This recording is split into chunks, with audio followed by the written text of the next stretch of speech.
வணக்கம், நான் உங்கள் அன்புமணி ராமதாஸ் பேசுகிறேன் அப்படின்ட்டு ஒரு வீடியோவை நம்ம டாக்டர் சின்னரை வந்து அன்புமணி ராமதாஸ் வச்சு ஒரு வீடியோ வெளியிட்டாங்க. அது ரொம்ப சர்ச்சையாக போயிட்டு இருக்காங்க. ஆமாங்க, அதில் என்ன சொன்னார்னா, அது என்னன்னா வந்து அந்த மாநாடு நடக்குதுல்ல, சித்திரை மாநாடு, சித்திரை முழு நிலவு மாநாடு நடக்குதுல்ல, மகாபலிபுரத்தில் நடக்குதுல்ல, அதை ஒட்டி வந்து அவங்க கட்சி தொண்டர்களுக்கும் பொதுமக்களுக்கும் வந்து ஒரு இது பண்ணியிருந்தாங்க, வேண்டுகோள் விடுத்திருந்தாரு. என்ன தெரியுமா, அதுல வந்து என்னன்னா வந்து வருகின்றவர்கள் அனைவரும் வந்து அமைதியா வரணும், யாருக்கும் எந்த தொந்தரவும் வரக்கூடாது, இடையூறு இல்லாம வரணும், காவல்துறை விதி கட்டுப்பாடுகளை மதித்து வரணும் அப்படின்னு சொன்னாருங்க. அதெல்லாம் வந்து இது இல்லைங்க.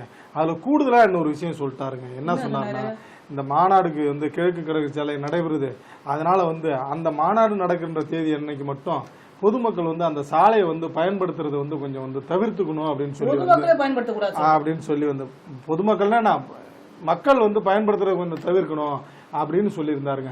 அதுதான் வந்து நீங்க சொன்ன மாதிரி வந்து சர்ச்சை ஆயிடுச்சுங்க. அதுதாங்க இன்னொரு குரூப்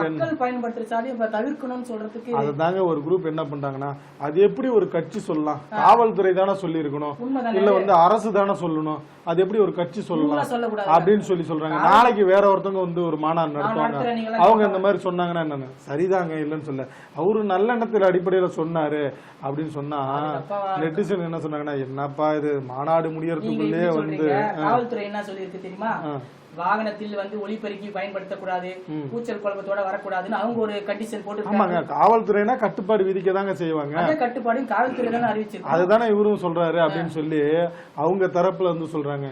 பொதுமக்கள் அந்த வரதை தவிர்க்க வேணாம்னு தானே சொன்னாரு, வரக்கூடாதுன்னு சொன்னாரு அப்படின்லாம் வந்து சொல்றாங்க. அப்படின்னா உங்களை மாதிரி இருக்கவங்க பொதுவானவங்க என்ன சொல்றாங்க, மாநாடு நடக்க போறதுக்கு முன்னாடியே வந்து என்ன நடக்க போதோ ஏது நடக்க போதுன்னு சொல்லி இப்படி இதாகுது, அப்படி சொல்ல வரலைங்க. நல்லா வந்து அவங்க சொல்லுகின்ற காவல்துறை விதிகள்லாம் பின்பற்றி வாங்க அப்படின்னு தாங்க நம்ம காவல்துறை இவங்க மாநாட்டுக்கு சில விதிமுறைகளை அறிவிச்சுக்கிறாங்க. மாநாட்டுக்கு வரவங்க வண்டிக்கு ஒரு பதிவு அது பதிவு பண்ணிருக்காங்க. ஆமாங்க, பதிவு எண் கொண்டது பதிவு பண்ணவங்க மட்டும் தான் வரணும் அப்படின்னு இருக்காங்க. எந்த ஊர்ல இருந்து வருது, அவங்க இப்படிதான் வரணும், ஒளிபெருக்கி யூஸ் பண்ணக்கூடாது, வண்டியில கூச்சல் குழப்பம் கத்திங்க வரக்கூடாது, இந்த மாதிரி கட்டுப்பாடுகளோட தான் பர்மிஷன் கொடுத்துருக்காங்க அப்படின்னு சொன்னீங்கன்னா, அவங்க தரப்புல இருந்து என்ன சொல்றாங்கன்னா, பாமக தரப்புல இருந்து அது என்னங்க புதுசா எங்களுக்கு மட்டும் புதுசா கட்டுப்பாடுகள் விதிக்கிறாங்க அப்படின்னு சொல்லி காவல்துறை இல்ல வந்து அரசு கிட்ட கேக்குறாங்க. இதெல்லாம் நம்ம ஏன் சொல்லணும், நமக்கு ஏன் வம்பு.